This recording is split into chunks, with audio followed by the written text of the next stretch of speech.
31. Investigation Part 1. There are 6 of us, Journey said after a head count. Usually I'd split us into groups of 2 to cover more ground without wasting time.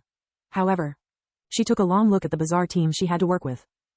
2 young women with no real field experience, an average mage who seemed to be more a political puppet than an asset, 2 feral monsters and human guys who didn't give a damn about the tragedy that was taking place inside the city of Othar and Manoir. She knew his personal file inside and out. Journey would need to consult a thesaurus to properly describe the god of healing.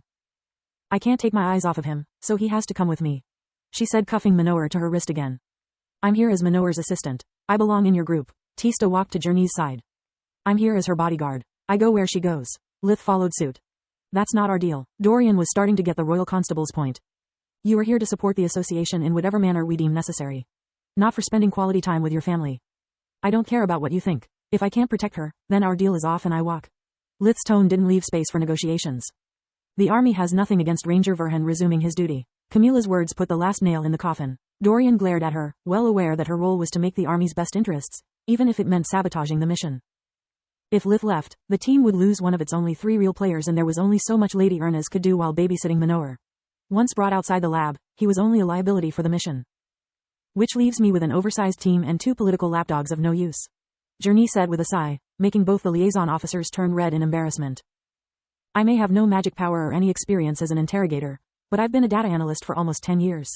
If you give me access to Othar's interlink, I'm confident I can provide you the information you need by the end of the day, Camilla said, referring to the magical network connecting the communication amulets to the various archives in the kingdom. Bank accounts, transfers of funds, everything that left a trail of paper could be remotely accessed through the interlink. Be they banks, merchants, or nobles, they needed to be able to explain every single dime or artifact they possessed. Otherwise, while being subjected to an investigation, everything that wasn't accounted for would be confiscated and added to the royal treasury. It was one of the many reasons royal constables were feared. Who will you report your findings first? To me or to Commander Barian? Journey's eyes held neither trust or suspicion. She considered herself to be a good judge of character. There was only so much one could learn from a background check. Camilla's reply was to hand Lady Ernest her army's communication amulet and then showing her civilian one, which held no contact rune related to the army besides Lith's. Journey frowned at the sight for a split second. I stand corrected. One political lapdog of no use, she said while granting Camilla's civilian communication amulet access to the interlink and her contact rune before returning both communicators to her. Either you trust someone, or you don't, she replied to her surprised expression. She said it while looking at Camilla, but I'm pretty sure she was talking to me, Lith thought. Under the constable questioning gaze, Dorian could only lower his eyes in shame. I have no skills that could be of use during the investigation, he admitted. I'll remain here to coordinate the efforts to prove Professor Manoir's theory. If anything happens, I'll relay it to you. Good, Journey nodded. 4 people move faster than 6. We need to be firm but tactful, otherwise the witnesses may turtle up and slower the investigation.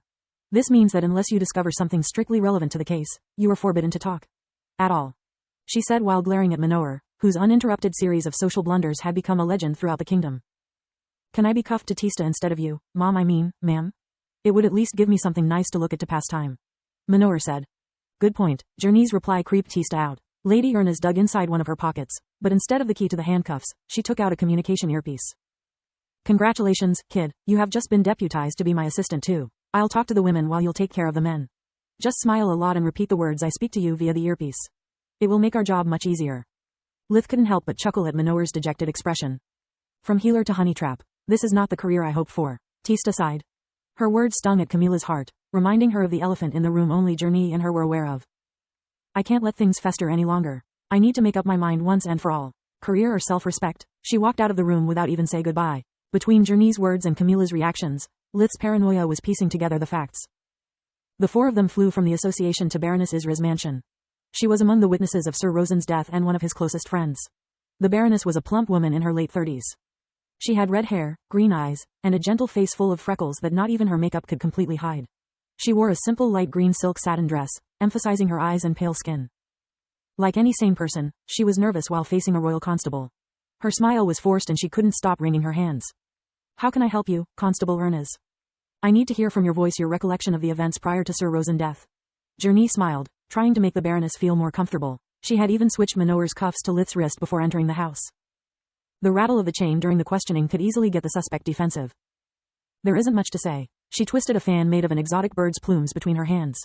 We were just talking, mostly gossiping about our neighbors, when suddenly a blue pillar appeared from the ceiling and plummeted on the poor Rosen. The most dreadful thing was that we were all scared to death. whereas he was smiling and giggling like when his wife accepted his marriage proposal. We told him to get out of there, but he wouldn't listen. Baronet Sogg tried to grab him, but the light was as solid as a wall. There was nothing we could do. Lith and Tista roamed the room while using life vision. Several weak arrays encompassed the whole house. Even with their limited knowledge about non-combat magical formations, they couldn't find anything out of the ordinary. It was just the standard set of home defenses they had seen countless times.